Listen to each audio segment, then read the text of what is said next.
ஹல்லேலூயா.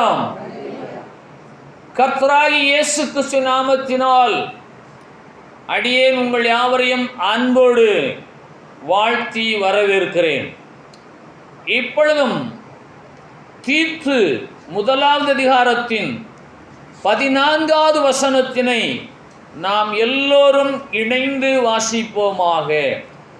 விசுவாசத்தினாலே ஆரோக்கியமுள்ளவர்களாய் இருக்கும்படி நீ அவர்களை கண்டிப்பாய் கடிந்து கொள்.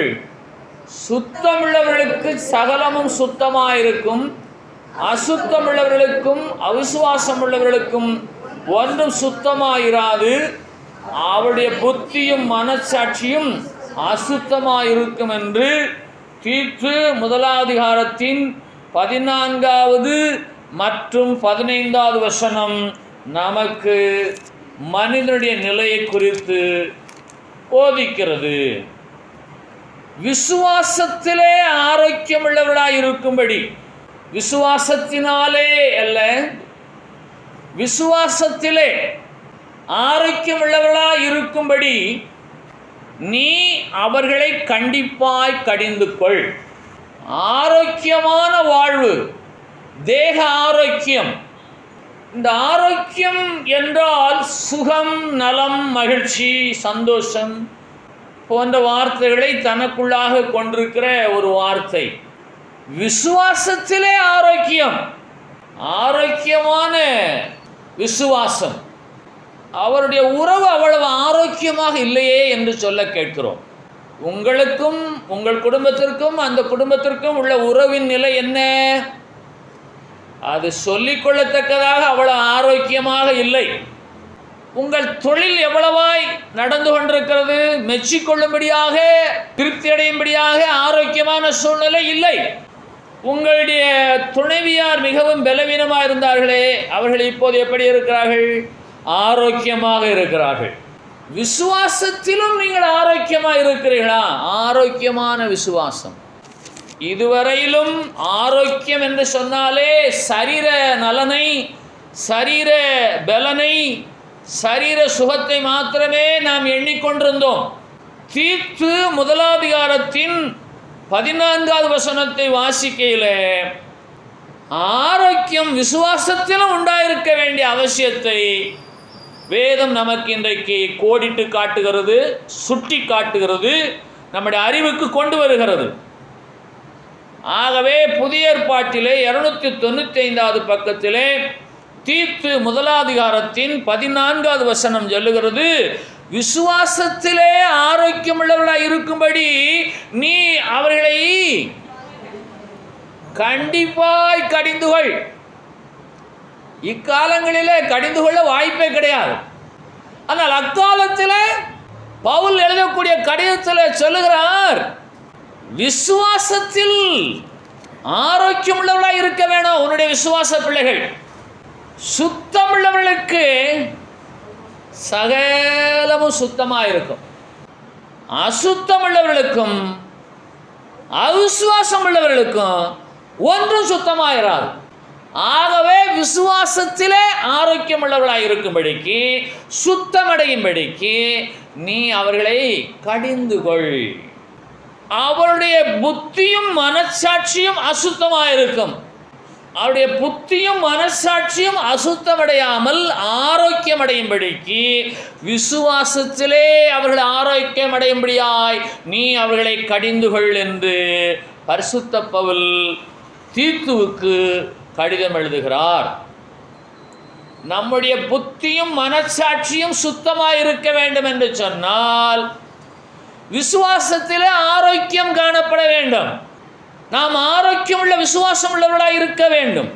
அந்த விசுவாசத்தினாலே நமக்கு சகலமும் சுத்தமாக இருக்கும்.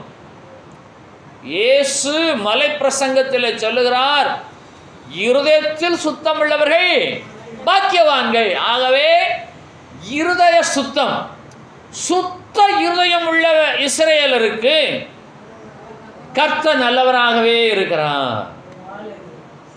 ஆகவே விசுவாசத்திலே ஆரோக்கியமுள்ளவர்களாக இருக்கும்படிக்கு கர்த்தர் இன்றைக்கு இந்த வேத வசனத்தின் மூலமாய் நம்மை புடமிடுகிறார், பக்குவப்படுத்துகிறார், ஆயத்தப்படுத்துகிறார், நம்மை சிந்திக்க சொல்லுகிறார். நம்முடைய விசுவாசம் ஆரோக்கியமான விசுவாசமா, அசுத்தமான விசுவாசமா, அவிசுவாசமா என்ற கேள்விகளுக்கு நம்மில் நாமே ஒவ்வொருவரும் பதில் சொல்லக்கூடிய தகுதி உடையவர்களாகத்தான் இருக்கிறோம். விசுவாசத்திலே ஆரோக்கியம், ஆரோக்கியமான வாழ்வு, ஆரோக்கியமான குடும்பம், ஆரோக்கியமான வருமானம், ஆரோக்கியமான உறவுகள், அதே வேளையிலே ஆரோக்கியமான விசுவாசம் எனக்கு உண்டு. ஏனென்று கேட்டால், அசுத்தமுள்ளவனாயிருந்தால் அவிசுவாசம் வரும். நான் காண்கிற எவையுமே சுத்தமாக இருக்காது. தீத்து 1 வசனம். என்னுடைய புத்தியும் மனசாட்சியும் அசுத்தமடையும். விசுவாசத்தினாலே ஆரோக்கியம் உண்டாகிறது. என் புத்தியும் மனசாட்சியும் சுத்தமாக இருக்கிறது. ஆகவே நான் சுத்தமுள்ளவனாக இருக்கிறபடினாலே எனக்கு சகலமும் சுத்தமாக இருக்கிறது. தீத்து 1 வசனத்தை வாசித்த காலங்களிலே நான் மீண்டும் மீண்டுமா இதை வாசித்தேன். சுத்தம் உள்ளவர்களுக்கு சகலமும் சுத்தமாக இருக்கும் என்று சொன்னால், சரீர சுத்தம் அல்ல, இருதய சுத்தம். சுத்த இருதயத்தின் நினைவுள்ளவர்களுக்கு எதை கண்டாலும் அது சுத்தமான நினைவுகளாகவே வரும். அசுத்தமுள்ளவர்களுக்கு அவிசுவாசம் இருக்கிறபடினாலே அவர்களுக்கு ஒன்று சுத்தமாயிராது. அவருடைய புத்தியும் மனசாட்சியும் அசுத்தமாக இருக்கும். ஆகவே அவருடைய ஆரோக்கியமான ஒரு விசுவாச பிள்ளையே அல்ல. இந்த வசனத்தை நீங்கள் ஒரு காகிதத்திலே ஒன்றன் பின் ஒன்றாக எழுதுவீர்களேயானால் அந்த வசனம் உங்களோடு பேசும். வேத புத்தகத்தில் இருந்து ஒரு வெள்ளை காகிதத்துக்கு அதை மாற்றுதல் செய்யுங்கள். மாறுதல் செய்து அதை வாக்கியங்களாக எழுதுவீர்களேயானால் விசுவாசத்திலே ஆரோக்கியமுள்ளவர்களாக இருக்கும்படி என்னை கடிந்து கொள்ள சொல்லுகிறாரே. ஆவியாகிய கடவுள் பவுல் மூலமாக என்னை கடிந்து கொள்ள சொல்லுகிறார்களே. நான் சுத்தமுள்ளவனாயிருந்தால் எனக்கு எல்லாமே சுத்தமாக இருக்குமே. நான் அசுத்தமுள்ளவனாயிருந்தால் அவிசுவாசம் இருக்கிறபடினாலே ஒன்றும் எனக்கு சுத்தமாயிராதே. என்னுடைய புத்தியும் மனசாட்சியும் அசுத்தமாகி போகுமே. ஆகவே விசுவாசத்திலே நான் ஆரோக்கியம் உள்ளவனாய் மாறும்படிக்கு எல்லாம் வாய் திறந்து சொல்லுங்க. விசுவாசத்திலே நான் ஆரோக்கியமுள்ளவன் ஆகும்படிக்கு கர்த்தருடைய ஆவியானவர் இந்த வசனத்தின் மூலமா என்னை கண்டிக்கிறார். நான் கண்டிக்க முடியாது. நீங்கள் விசுவாசத்திலே ஆரோக்கியமுள்ளவர்களாய் மாறும்படிக்கு கர்த்தருடைய ஆவியானவர் உங்களை இந்த வசனத்தின் மூலமாய் கண்டிக்கிறார். உங்களுடைய புத்தியும் மனசாட்சியும் ஆரோக்கியம் அடைய வேண்டும் என்று சொல்லி நீதிமொழிகள் 30 வசனம், பழைய ஏற்பாட்டிலே 789 பக்கம், தாங்கள் அழுக்கற கழுவப்படாமல் இருந்தும் தங்கள் பார்வைக்கு சுத்தமாய் தோன்றுகிற சந்ததியாரும் உண்டு. தாங்கள் அழுக்கற கழுவப்படாமல் இருந்தும் தங்கள் பார்வைக்கு சுத்தமாக தோன்றுகிற சந்ததியாரும் உண்டு. விசுவாச பிள்ளைகள் உண்டு. ஆகவே நீங்கள் உங்கள் பார்வையிலே சுத்தமாக இருக்கலாம். தேவாதி தேவனுடைய பார்வையிலே நீங்கள் என்ன செய்ய வேணும்? சுத்தமடைய வேணும். அழுக்கு நீங்க வேணும். ஆரோக்கியம் உண்டாக வேணும். உங்களுடைய மனதும் புத்தியும், உங்களுடைய மனசாட்சியும் புத்தியும் ஆரோக்கியம் உள்ளதாய் காணப்பட வேண்டும். அல்லேலூயா. யாருக்கெல்லாம் விருப்பம்? பரிசுத்த வேதாகமத்தில் ஆசீர்வாதமான வசனங்களையே எடுத்து பேசி அந்த ஆசீர்வாதம் எனக்கு வரட்டும் வரட்டும் என்று சொல்லி கிறிஸ்தவ சமுதாயம் எதிர்பார்த்து கொண்டிருக்கிறது. ஆனால் இன்றைக்கு இந்த வருஷத்தின் 11வது மாதத்தின் 23வது நாளிலே கிறிஸ்தவ பிள்ளைகளாகிய உங்களை வேதம் கண்டிக்கிறது. எப்படி என்று சொன்னால், உங்கள் புத்தியும் மனசாட்சியும் ஆரோக்கியமடைய வேணும். சுத்தமுள்ளதாக இருந்தால் உங்களுக்கு சகலமும் சுத்தமாக இருக்குமே. அப்படிப்பட்ட ஆசீர்வாதத்தை விரும்புகிறீர்களா என்று சொல்லி இந்த வேத வசனம் உங்களை இன்றைக்கு கண்டிக்கிறது. தாங்கள் அழுக்கற கழுவப்படவில்லை, அசுத்தம் இருக்கிறது, ஆரோக்கியம் இல்லை. ஒன்று சுத்தமா இல்லை. ஆனால் அவர்கள் தங்கள் பார்வையிலே தங்களை சுத்தவான்கள் என்று எண்ணிக்கொண்டிருக்கிறார்கள். நீதிமொழிகள் 30:12 எல்லாரும் வாசிக்கலாமா? தாங்கள் அழுக்கற கழுவப்படாமல் இருந்தும் தங்கள் பார்வைக்கு சுத்தமாக தோன்றுகிற சந்ததியாரும் உண்டு. நான் என் பார்வையில சுத்தமாக இருக்க விரும்பவில்லை, என் இயேசுடைய பார்வையில சுத்தமாக இருக்க விரும்புகிறேன். யாருக்கெல்லாம் விருப்பம்? அதற்கு அடிப்படை தேவை என்ன? விசுவாசத்திலே ஆரோக்கியம். சங்கீதம் 51 முதலாவது மற்றும் 2வது வசனங்கள், தேவனே உமது கிருபையின்படி எனக்கு இரங்கும், உமது மிகுந்த இரக்கங்களின்படி என் மீறுதல்கள் நீங்க என்னை சுத்திகரியும். ஏனென்றால் சுத்தமுள்ளவர்களுக்கு சகலமும் சுத்தமாயிருக்கும். நான் சுத்தமடைய வேணும், என்னை சுத்திகரியும். அதற்கு நீர் உமது கிருபையின்படியா எனக்கு இரங்கும், உமது மிகுந்த இரக்கங்களின்படி என் மீறுதல்கள் நீங்க என்னை சுத்திகரியும். என் அக்கிரமம் நீங்க என்னை முற்றிலும் கழுவி என் பாவமற என்னை சுத்திகரியும். என்றால் விசுவாசத்திலே ஆரோக்கியம் உண்டாகும்படிக்கு, சுத்தவான்களாய் காணப்படும்படிக்கு, புத்தியும் மனசாட்சியும் சுத்தமாய் காணப்படும்படிக்கு நாம் இயேசுவிடத்திலே தான் வர வேண்டும். இயேசுவிடத்திலே தான் வர வேண்டும். ஆகவே இன்றைக்கு உங்களுடைய விசுவாசம் எப்படிப்பட்டதா இருக்கிறது? விசுவாசத்திலே ஆரோக்கியமுள்ளவர்களாய் நீங்கள் இருக்கிறீர்களா? அசுத்தம் உண்டாயிருக்கிறதா என்ற கேள்விகளுக்கெல்லாம் கேள்வியை கேட்டு நீங்கள் சுத்தமடையும்படிக்கு விரும்பினால் நீங்கள் இயேசுவிடத்தில் வர வேணும். 51 சங்கீதத்தின் 1வது வசனம் 2வது வசனத்தின்படி நீங்கள் அவரிடத்தில் போய் ஜெபியுங்கள். இயேசுவே உமது கிருபையின்படி எனக்கு இரங்கும். எல்லாரும் சொல்லுங்க பார்க்கலாம். உமது மிகுந்த இரக்கங்களின்படி என் மீறுதல்கள் நீங்க என்னை சுத்திகரியும். சொல்ல வராது, அவ்வளவு லாங்காலாம் நாங்கள் சொல்லி பழக்கம் இல்லை. சாட்டா சொல்லுங்க, என் மீறுதல்கள் நீங்க என்னை சுத்திகரியும், என் அக்கிரமங்கள் நீங்க என்னை முற்றிலும் கழுவும், என் பாவமற என்னை சுத்திகரியும், என் பாவமற என்னை சுத்திகரியும். என் புத்தியும் மனசாட்சியும் சுத்தமானதாக மாறுவதாக, என் புத்தியும் மனசாட்சியும் ஆரோக்கியம் அடைவதாக, என் விசுவாசம் ஆரோக்கியமுள்ள விசுவாசமாய் மாறுவதாக, எனக்கு சகலமும் சுத்தமாய் உண்டாவதாக. என் புத்தியும் என் மனசாட்சியும் இப்போது உண்மையே நோக்கி பார்க்கிறது. புத்தி என்றால் மைண்ட், மனசாட்சி என்று சொன்னால் கான்சைன்ஸ். புத்தியும் மனசாட்சியும். இந்த புத்தி எங்கே இருக்கிறது? மனசாட்சி எங்கே இருக்கிறது? புத்தியை எப்படி ரூபகாரம் பண்ணுவது? மனசாட்சி எப்படி ரூபகாரம் பண்ணுவது? அது நமக்குள்ளாக இருக்கிற அறிவு சார்ந்த செயல்பாடுகள். இப்படி காரியத்தை செய்கிறாயே, உனக்கு கொஞ்சமாலும் புத்தி இருக்கிறதா? இந்த தவறை செய்துவிட்டு நீ தைரியமாக அலைகிறாய், உனக்கு மனசாட்சி இல்லையா? ஏன் புத்தியையும் மனசாட்சியும் தேவனாய் கர்த்தர் பக்கம் பக்கமாக வைக்கிறார்? உங்கள் புத்தியும் உங்கள் மனசாட்சியும் சுத்தமாயிருந்தால் உங்களுடைய விசுவாச வாழ்வு ஆரோக்கியமுள்ளதாக இருக்கும்.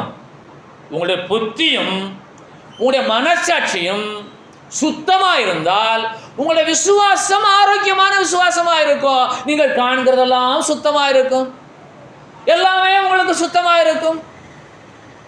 ஆகவே நீங்கள் வர வேண்டியது எங்கே என்று சொன்னால், இயேசுவே என் அக்கிரமம் நீங்க என்னை முற்றிலும் கழுவும், என் பாவமற என்னை சுத்திகரியும் என்று அவரிடத்திலே நீங்கள் வர வேண்டும். இந்த மனசாட்சி நம்மோடு பேசிக்கொண்டே இருக்கிறது. மனசாட்சி நம்மோடு பேசிக்கொண்டே இருக்கிறது. இப்பொழுது நீங்கள் வேத புத்தகத்திலே வேதவசனத்தை பார்த்து கொண்டிருந்தாலும் உங்கள் மனசாட்சி உங்களுக்குள்ளாக பேசிக்கொண்டிருக்கிறது.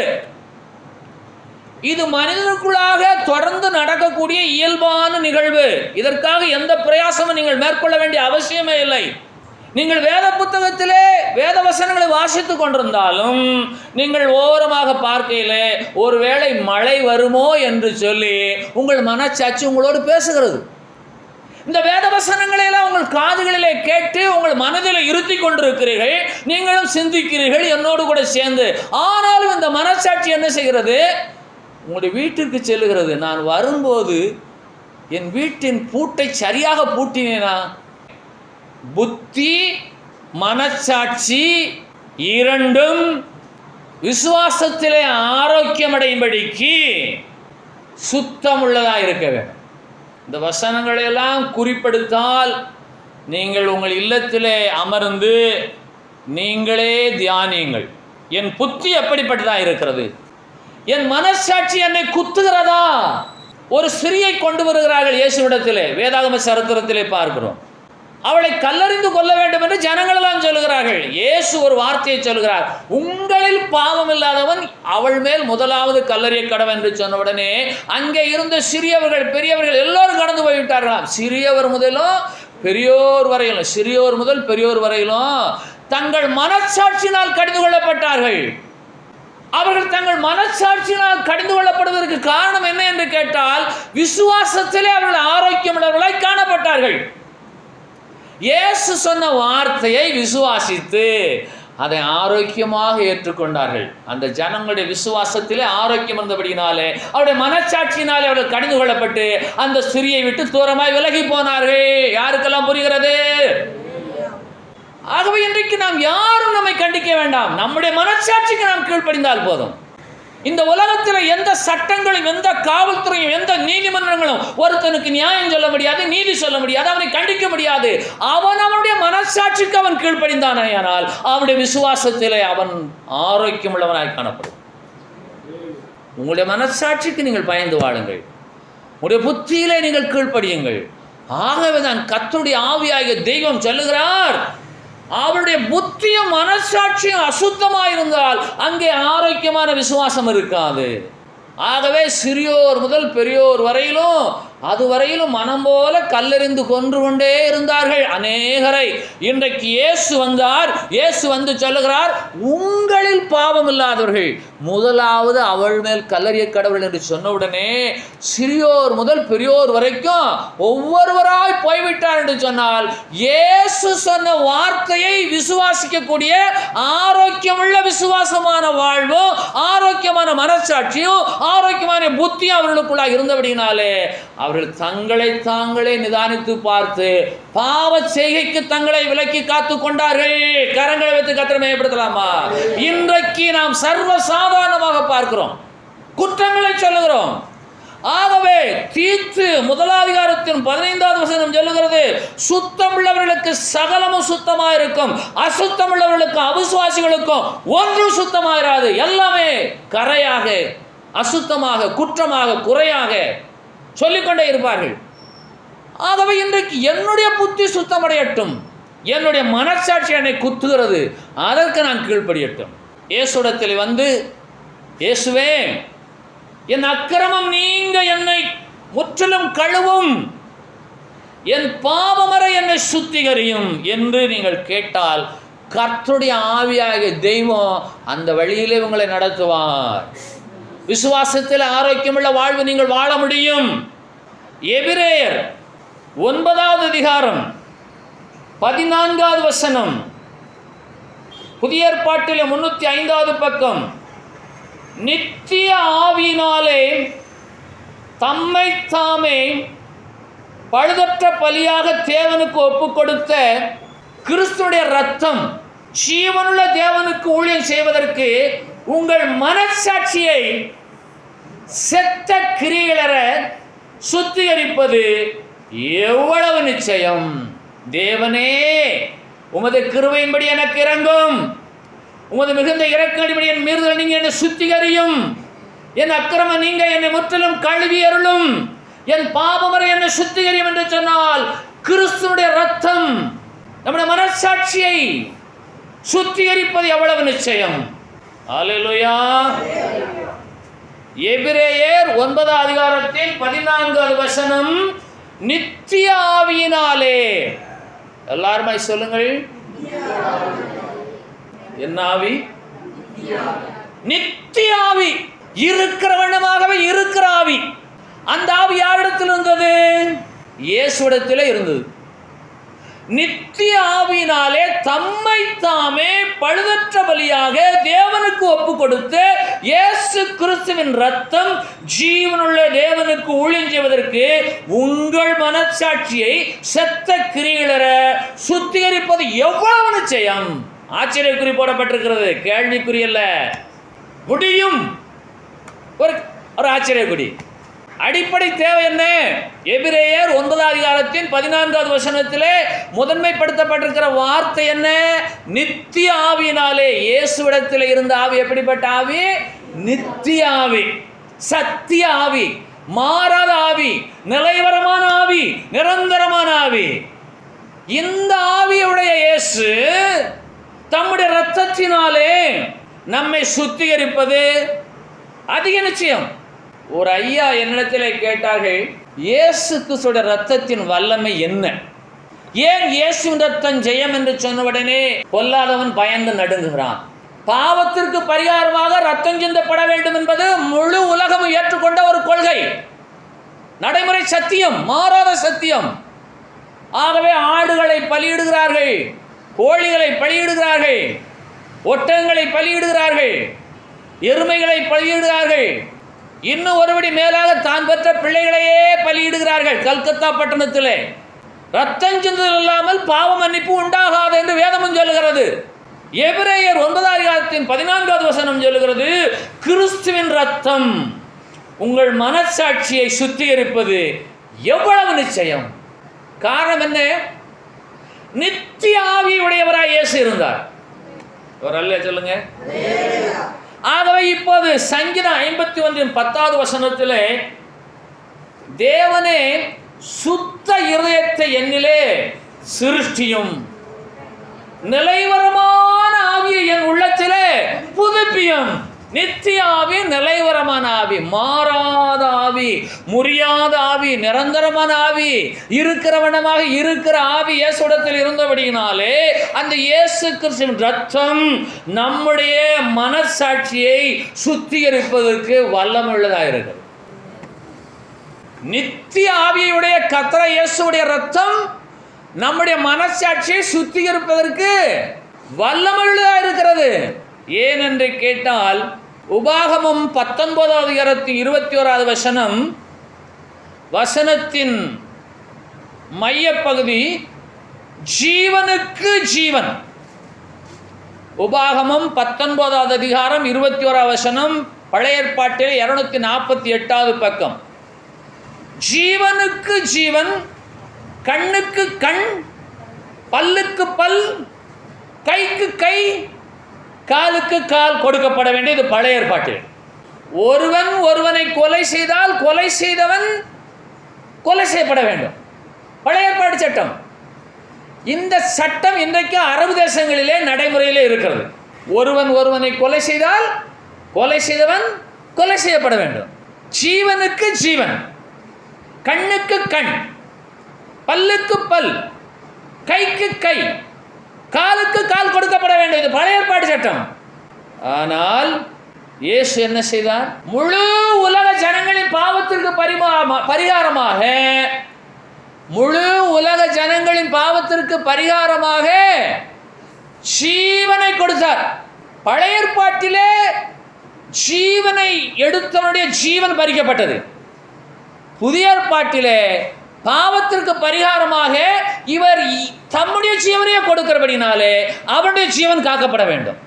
பழைய ஏற்பாட்டிலே ஜீவனுக்கு பதிலாக ஜீவன் பறிக்கப்பட்டது. புதிய ஏற்பாட்டிலே பாவத்திற்கு பரிகாரமாக இயேசு தமது ஜீவனையே கொடுத்து அவனை ஜீவனை காப்பாற்றும்படியாய், அவனுடைய ஜீவனை காப்பாற்றி அவன் ஜீவ வாழ்வை அடையும்படியாய் இவரே தம் ஜீவனை கொடுத்தபடினாலே பொல்லாதவன் நம்முடைய ஜீவனை தொட முடியாது. என்னிடத்திலே அந்த ஐயா கேட்ட கேள்விக்கு பதில் என்ன தெரியுமா? பாவம் செய்தவன் பாவத்திற்கு பரிகாரமாக சாக வேணும்.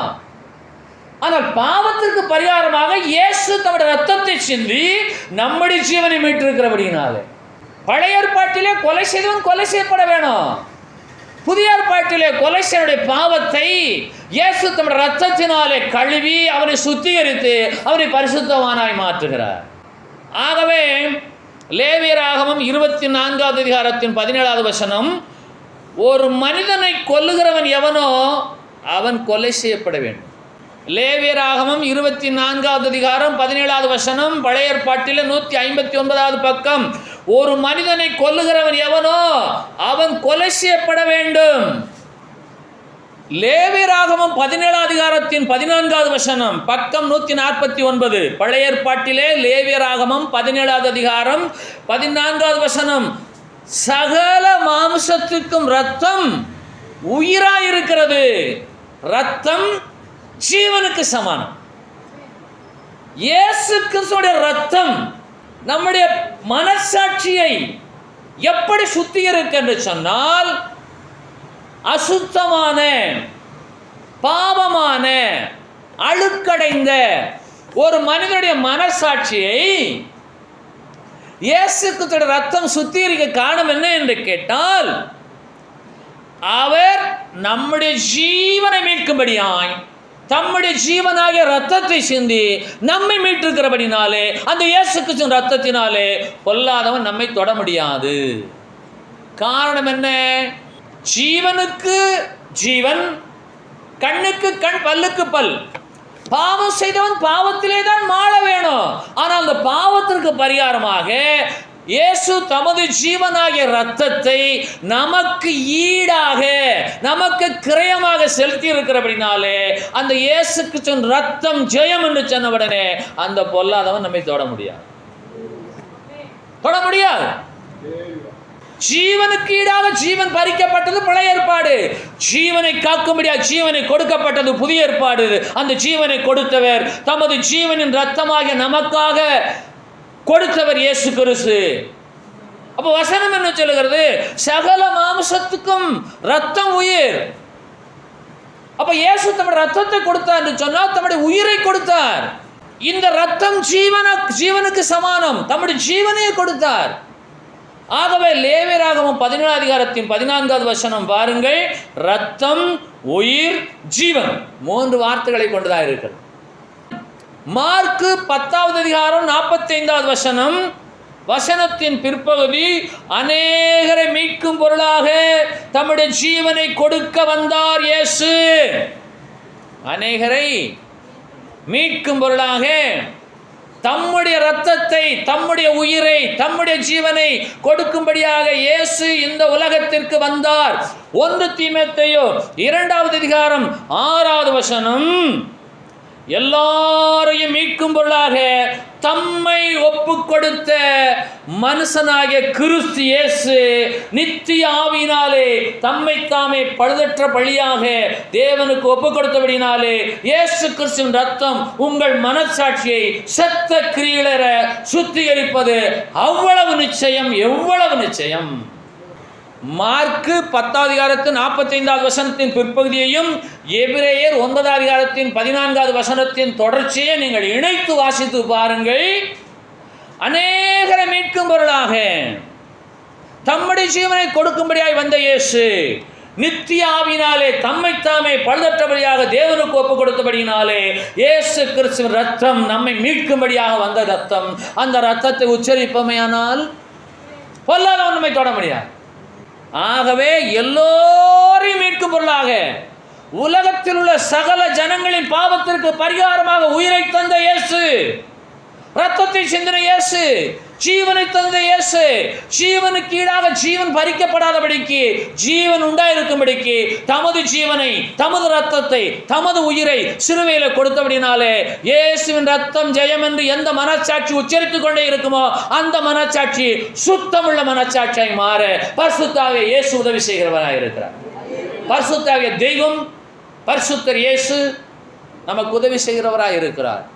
ஆகவே சங்கீதம் 51க்கு நீங்கள் மீண்டும் கடந்து வாருங்கள்.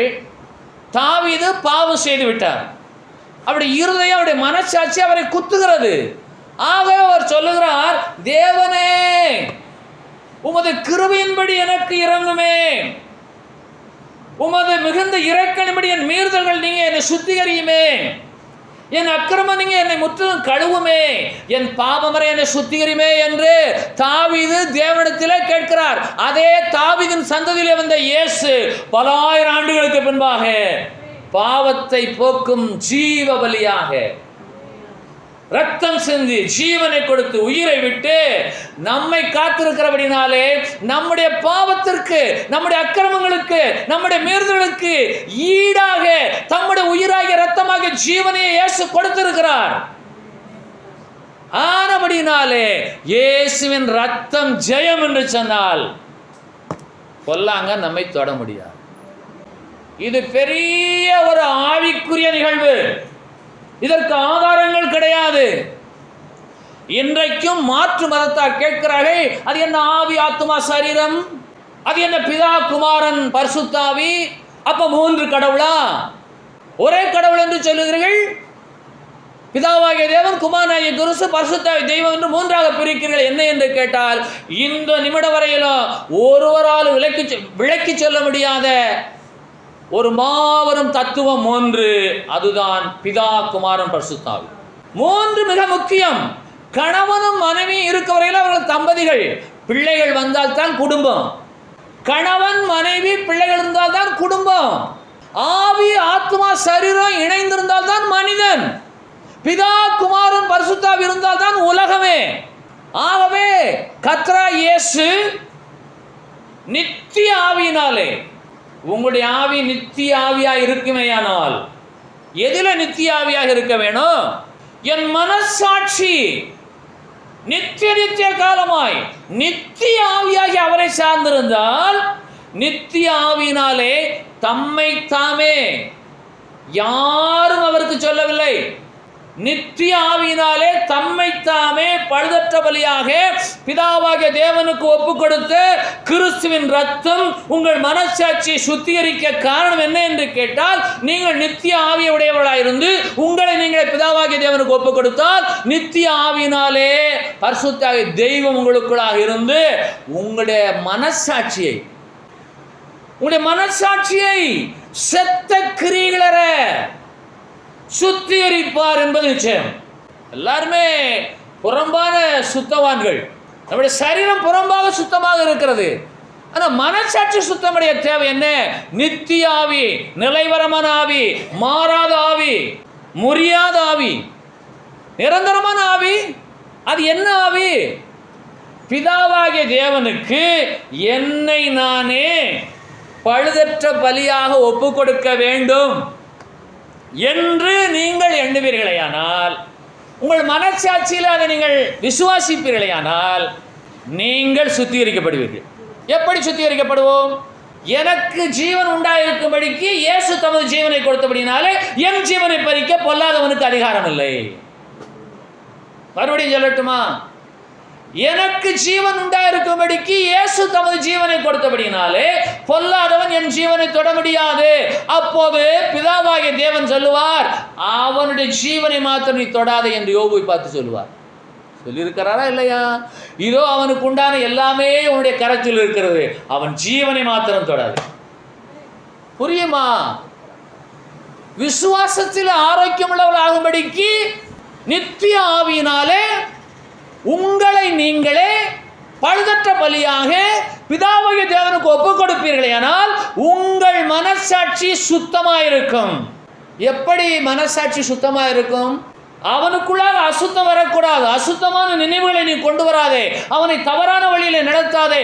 அவனுடைய பாவத்திற்கு பரிகாரமாக நான் ரத்தம் சிந்தி அவன் ஜீவனடையும்படிக்கு நான் என் ஜீவனை கொடுத்திருக்கிறேன், நீ அவனை தொடக்கூடாது. இதுதான் சத்தியம். இதுதான் சத்தியம், ஆவிக்குரிய சட்டம். Spiritual law is working upon all Christians. உங்களுக்கு அது தெரியாது. அவர் ஏற்றுக்கொண்டீர்கள் விசுவாசத்திலே. ஆனால் உங்களுக்கே தெரியாமல் அந்த பொல்லாதவனுக்கும் தேவனுக்கு இடையில் உள்ள உடன்படிக்கை உங்களிலே என்னிலே நிறைவேறிக் கொண்டிருக்கிறது. பழைய ஏற்பாட்டிலே ஜீவனுக்கு ஜீவனை கொடுத்த தேவனாய் கர்த்தர் குமாரனாகிய இயேசு அனுப்பி எந்த ஜனங்களும் பாவத்தினாலே மாளக்கூடாது, அவர்கள் ஜீவனிலே வந்து பங்கடையும்படிக்கு நீர் சென்று உமது ஜீவனை கொடுத்து அவர்களை கிரயமாய் கொண்டு அவர்களை பழுதற்ற பலியாக என்னுடைய சமூகத்திற்கு கொண்டு வரக்கூடிய பொறுப்பு உமக்கு என்று சொல்லி பிதாவாகிய தேவன் குமாரன் இயேசு இந்த உலகத்துக்கு அனுப்பி அவர் எல்லோரையும் மீட்கும் பொருளாக தம்மை ஒப்பு கொடுத்த இயேசு. ஆகவே இப்பொழுது நீங்கள் என்ன செய்ய வேண்டும் என்று சொல்லி நீதிமொழிகள் 15வது அதிகாரம் 4வது வசனம் சொல்லுகிறது. ஆரோக்கியமுள்ள நாவு ஜீவ விருட்சம். எல்லாருமே சொல்லுங்கள், ஆரோக்கியமுள்ள நாவு. விசுவாசத்திலே ஆரோக்கியம், ஆரோக்கியமுள்ள நாவு. கர்த்தருடைய ஆவியாகிய கடவுள் வசனத்தை எப்படி எழுதியிருக்கிறார் என்று பாருங்கள். தீத்து 1 அதிகாரத்தின் 14வது வசனம் விசுவாசத்திலே ஆரோக்கியம் உள்ளவர்களாகும்படி என்று சொல்லுகிறது. நீதிமொழிகள் 15 அதிகாரத்தின் 4வது வசனம் சொல்லுகிறது ஆரோக்கியமுள்ள நாவு ஜீவ விருட்சம். ஏதெனிலே ஜீவ விருட்சத்துக்கு போகும் வழியை அடைத்த கர்த்தர் இப்போது ஜீவ விருட்சத்தை இந்த நாவில வைத்திருக்கிறார். அப்ப ஆரோக்கியமுள்ள விசுவாசத்தோடு ஆரோக்கியமுள்ள நாவை உடையவர்களாக நீங்கள் இருந்தால் உங்களுக்கு ஜீவ விருட்சத்திலே ஆசீர்வாதத்தை பெற்றுக்கொள்வீர்கள். ஜீவ விருட்சத்தின் ஆசீர்வாதம். அப்ப இந்த ஆரோக்கியமுள்ள நாவு என்ன செய்ய வேண்டும் என்று சொன்னால் இயேசுவின் ரத்தம் ஜெயம் என்று சொல்லிக்கொண்டே இருந்தால் அவருடைய மனச்சாட்சி அசுத்தமடையாமல் அது எப்போதும் ஆரோக்கியமுள்ள விசுவாசமுள்ள மனச்சாட்சியாய் காணப்படும். இயேசுவின் ரத்தம் ஜெயம் என்று எந்த ஒரு நாவு உச்சரித்துக் கொண்டே இருக்கிறதோ அந்த மனசாட்சி அசுத்தமடையாதபடிக்கு தேவனுடைய ஆவியான தேவன் அவர்களை சுத்தமாக காத்துக்கொள்வார். அவருடைய விசுவாசம் ஆரோக்கியமாக இருக்கும். ஆகவே மரணமும் ஜீவனும் நாவின் அதிகாரத்தில் இருக்கும். இப்ப நீங்கள் ஜீவனிலே பங்கடைய வேண்டுமையானால் உங்களுடைய நாவில முதல்ல ஆரோக்கியம் உண்டாக வேண்டும். அப்பொழுது உங்களுடைய விசுவாசத்தில் ஆரோக்கியம் உண்டாகும். உங்கள் மனசாட்சி சுத்தமடையும். இயேசுவின் ரத்தத்தின் வல்லமை என்ன என்று ஒரு ஐயா என்னிடத்தில் கேட்டாரே, இயேசுவின் ரத்தத்தின் வல்லமை என்ன என்று கேட்டால், ஒருவன் சாகர நிலையில இருக்கிறான், அவனுடைய ஜீவனை எடுக்க வேணும். அவன் பாவம் செய்தவன், அவன் பாவத்திலே வாழ்ந்திருக்கிறான். அவன் ஜீவன் தப்பும்படிக்கு இயேசு தமது உயிராகிய ரத்தமாகிய ஜீவனை கொடுத்து அவனை மீட்டார். அவனை கிரயமாய் கொண்டபடினாலே நீ அவனை தொட முடியாது என்ற இயேசுவின் ரத்தத்தின் வல்லமையை எந்த நாவு உச்சரிக்கிறதோ அந்த நாவு ஆரோக்கியமுள்ள நாவு. நான் என்ன செய்யட்டும்? நீங்கள் உணர்ந்தாலும் உணராவிட்டாலும் அதை குறித்து புரிந்தாலும் புரிந்து கொள்ளாவிட்டாலும் இந்த வியாக்கியானங்கள் எல்லாம் உங்கள் இருதயத்தில் தங்கியிருந்தாலும் மறந்து போனாலும் பரவாயில்லை, நீங்கள் உங்கள் நாவினாலே இயேசுவின் ரத்தம் ஜெயம் என்று சொல்லிக்கொண்டே இருங்கள். எல்லோருக்குமே இந்த சத்தியம் மனதில் நிற்குமா? உங்களுக்கு இன்னும் விளக்க வேண்டுமா? ஜீவனுக்கு ஜீவன் கொடுத்த காலம் போய் பாவத்திற்கு பரிகாரமாக ரத்தம் சிந்தி பாவிக்கு ஜீவன் உண்டாயிருக்கும்படியாய் தமது ஜீவனை கொடுக்கும்படியாய் பிதாவாகிய தேவன் இயேசு அனுப்பினார். அந்த இயேசுவனார் நித்திய ஆவியினாலே தம்மை தாமே பழுதற்ற பலியாக தேவனுக்கு ஒப்பு கொடுத்தபடினாலே ஒப்பு கொடுத்த இயேசு கிறிஸ்துவின் ரத்தம் உங்கள் மனசாட்சியை சத்த கிரியைகள சுத்திகரிப்பது அதிக நிச்சயம். அப்ப மனசாட்சிக்கு பயப்படாத மனிதன் உண்டோ? சில சொல்லுவார்கள், நான் போய் பேசிட்டு வந்தாதான் எனக்கு நிம்மதி, 4 வார்த்தையை கேட்டு வந்தா தான் எனக்கு சாப்பாடே இறங்கும், நல்ல 4 வேளையை கேட்டுட்டு வரேன் போவாங்க, நினைச்ச வரையே கேட்டுருவாங்க. திரும்பி வரும்போது மனச்சாட்சி பேசும், நீ இப்படியெல்லாம் பேசிட்டு வந்துட்டியே, பின்விளைவு உனக்கு தெரியுமா? பின்விளைவை அறிவாயா? வீட்டுக்கு வந்த உடனே மறுபடியும் யோசிப்பார், இது யாராலே? அவனுடைய ஆவி நித்திய ஆவியா இல்லை, நிலைவரமான ஆவியா இல்லை, அது நிரந்தரமான ஆவியா இல்லை, அது மாறுபாடான ஆவியா இருக்கிறபடினாலே இவன் மனச்சாட்சியை மீறி போய் பேசினான். இப்பொழுது அந்த மனச்சாட்சி அவனை பார்த்து பேசுகிறது. புத்தி இல்லை உனக்கு, அவன் மனச்சாட்சி புத்தியை சொல்லும். நீ அறிவு கட்டவன், நீ யோசனையற்றவன், மனச்சாட்சி சொல்லிக்கொண்டே இருக்கிறது. அவனை சுற்றி இருக்கிற மனைவியோ பிள்ளைகளோ குடும்பத்தாரோ யாரும் பேசவில்லை. ஆகவே தான் தேவனாகிய கர்த்தர் தீத்து 1 அதிகாரத்தின் 15வது வசனத்திலே அவருடைய புத்தியும் மனச்சாட்சியும் அசுத்தமாக இருக்கும் என்று கர்த்தருடைய ஆவியானவர் எழுதி வைத்திருக்கிறார். அறிவோ ஞானமோ யோசனையோ அல்ல, புத்தி, மனச்சாட்சி. ஆகவே இன்றைக்கும் உங்கள் மனச்சாட்சி உங்களோடு பேசிக்கொண்டே இருக்கிறது, நீங்கள் அதற்கு செவிசாய்த்துக் கொண்டே இருக்கிறீர்கள். இந்த மனச்சாட்சி குற்றமற்றதாய், பாவமற்றதாய், பழுதற்றதாய், செத்த கிரியைகளற்றதாய் காக்கப்பட வேண்டுமையானால் அந்த மனசாட்சிகளை பொல்லாத எண்ணங்களை கொண்டு வரக்கூடிய அந்த பொல்லாதவனை அகற்றும்படிக்கு இயேசு கிறிஸ்துவின் ரத்தம் ஜெயம் என்று சொல்ல வேண்டும். புரியுமா?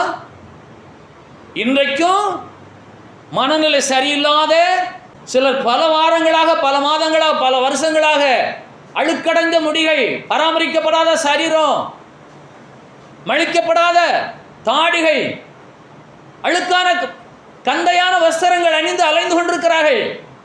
அதற்கு காரணம் என்ன என்று கேட்டால் விஞ்ஞானத்திலே பதில் இல்லை. ஆனால் அந்த பொல்லாதவன் இருக்கிறானே, அந்த பொல்லாதவன் அவனை ஆண்டு கொண்டிருக்கிறான். இதற்கு ஆதாரம் எங்கே? கிடையாது. அவன் இயேசு கிறிஸ்துவின் ரத்தத்தினாலே மீண்டும் ஒரு விசை கழுவி சுத்திகரிக்கப்பட்டால் அவன் பழைய நிலை அடைவான். பழைய நிலை அடைவான். மனநல மருத்துவர் கேட்கிறார்கள், உங்களோடு யாராவது பேசுவதை போல நீங்கள் உணர்கிறீர்களா? மனநல மருத்துவர் கேட்கக்கூடிய கேள்வி, உங்களுடைய காதிலே யாரோ பேசுகிறார்களா? மருத்துவர், விஞ்ஞானம் கேட்கிறது. அப்படி அல்ல. ஆரோக்கியமுள்ள நாவு ஜீவ விருட்சம் என்று சொன்னால், உங்கள் நாவிலே ஆரோக்கியம் இருந்தால் உங்கள் விசுவாசத்தில் ஆரோக்கியம் உண்டாயிருக்கும். உங்களுடைய புத்தியும் உங்களுடைய மனச்சாட்சியும் எப்போதுமே சுத்தமாக இருக்கும். உங்கள் மனச்சாட்சியில வந்து பேசுகிறவன் யார்? உங்கள் மனச்சாட்சியில் நீங்கள் யார் சத்தத்திற்கு நீங்கள் செவி கொடுக்கிறீர்கள்? பரிசுத்த ஆவியானவருக்கு செவி கொடுத்தால் பரிசுத்த ஆகிய தெய்வம் உங்கள் மனச்சாட்சியில ஆரோக்கியமான விசுவாசத்தை வைப்பார். ஒரு அல்ல சொல்லலாமா? நீங்கள் பொல்லாதவனுக்கு செவி கொடுத்தால் உங்கள் மனச்சாட்சியை செத்த கிரியைகளுக்கு அவன் நடத்துவான். அவனுக்கு ஜீவன் உண்டாகும்படிக்கு நான் ஜீவனை கொடுத்திருக்கிறேன். அவன் என் பக்கமாக வந்திருக்கிறான். நான் அவனை கிரயமாய் கொண்டிருக்கிறேன். அவனை என் ரத்தத்தினாலே கழுவி சுத்திகரித்திருக்கிறேன். ஆகவே பொல்லாதவன் நீ அங்கே தொடக்கூடாது என்று சொல்லி பொல்லாதவனிடத்திலே அவர் கட்டளையிட்டிருக்கிறார். இது சத்தியம். ஆகவே உங்களுடைய நாவு ஆரோக்கியமாக இருப்பது எதில் என்று கேட்டால் அடிக்கடி சொல்லிக்கொண்டே இருங்கள், இயேசுவின் ரத்தம் ஜெயம். ஏன்? நித்திய ஆவியினாலே தம்மைத்தாமே பழுதற்ற பலியாக தேவனுக்கு ஒப்பு கொடுத்த கிறிஸ்து இயேசுவின் ரத்தம் உங்கள் மனச்சாட்சியை செத்த கிரியைகளற சுத்திகரிப்பது எவ்வளவு நிச்சயம். அனுபவித்து பாருங்கள், உபயோகித்து பாருங்கள், பிரயோகித்து பாருங்கள், பேசி பாருங்கள், சிந்தித்து பாருங்கள். எப்பொழுதெல்லாம் மனச்சாட்சியிலே கவலையும் வேதனையும் தற்கொலை எண்ணமும் வருகிறதோ அப்பொழுதெல்லாம் நீங்கள் சொல்லுங்கள், இயேசுவின் ரத்தம் ஜெயம் என்று சொல்லுங்கள். அந்த பொல்லாத சிந்தனையை கொண்டு வர அந்த பொல்லாதவன் உங்களை விட்டு ஓடி போவான். காரணம் என்ன? உங்களுக்கு ஜீவன் உண்டாயிருக்கும்படிக்கு இயேசு தமது உயிராகிய ஜீவனாகிய ரத்தத்தை உங்களுக்காக செஞ்சிருக்கிறபடினாலே அதற்கு கிரயமாய் செலுத்தப்பட்ட ரத்தத்தை கண்டு அவன் ஓடி போவான். எத்தனை பேர் எவ்வளவு நேரம் சொல்லுகிறீங்க? ஞாபகம் வரும்போதெல்லாம் இயேசுவின் ரத்தம் ஜெயம் என்று சொல்லுங்கள். பொல்லாதவன் உங்களை விட்டு ஓடி போவான். உங்களுடைய மனச்சாட்சி சுத்தமா இருக்கணும், புத்தி சுத்தமா இருக்கணும், உங்களுடைய விசுவாசம் ஆரோக்கியமா இருக்கும். அடிப்படை என்ன? நீதிமொழிகள் 15:4 சொல்லுகிறதே, ஆரோக்கியமுள்ள நாவு ஜீவ விருட்சம். அடுத்த வாக்கியம் ரொம்ப டேஞ்சரஸ். வாசிங்க. நாவின் மாறுபாடோ ஆவியை நொறுக்கும். நித்திய ஆவி அங்கே இல்லை, நிலைவரமான ஆவி அங்கே இல்லை. என்ன ஆண்டவர் என்னை கைவிட்டு விட்டார் என்று மாறுபாடான ஆவி வரக்கூடாது. நான் இத்தனை வருஷமா கிறிஸ்தவன் அந்த எண்ணத்தை கண்டேன்னு சொல்லக்கூடாது. நித்திய ஆவியினாலே தம்மைத்தாமே பழுதற்ற பலியாக தேவனுக்கு ஒப்பு கொடுத்த கிறிஸ்துவை போல நீங்கள் நித்திய ஆவி உடையவர்களாய், நிலைவரமான ஆவி உடையவர்களாய் இருந்து நீங்கள் எப்போதும் இயேசுவின் ரத்தம் ஜெயம் என்று சொல்லக்கூடிய ஆரோக்கியமான ஆவி உடையவர்களாய் இருந்தால் உங்களுடைய ஆவி என்றைக்கும் நித்தியமாய் உங்களோடு கூட தங்கி இருக்கும். நித்திய ஆவியினாலே, நிலைவரமான ஆவியினாலே உங்களுடைய மனசாட்சி என்றைக்கும் சத்த கிரியைகளுக்கு நீங்கி அது சுத்திகரிக்கப்பட்டதாய் காணப்படும். இதுக்கு என்ன விலைக்கரையும் செலுத்தணும்? இதுல என்ன கஷ்டம் இருக்கு? இங்க இருந்து நடந்தே போகணுமா? அங்க பிரதட்சணம் செய்யணுமா? காவடி எடுக்கணுமா? நெருப்புல நடக்கணுமா? முள்ளுல படுக்கணுமா? பால் குடம் எடுக்கணுமா? மஞ்சள்ல குளிக்கணுமா?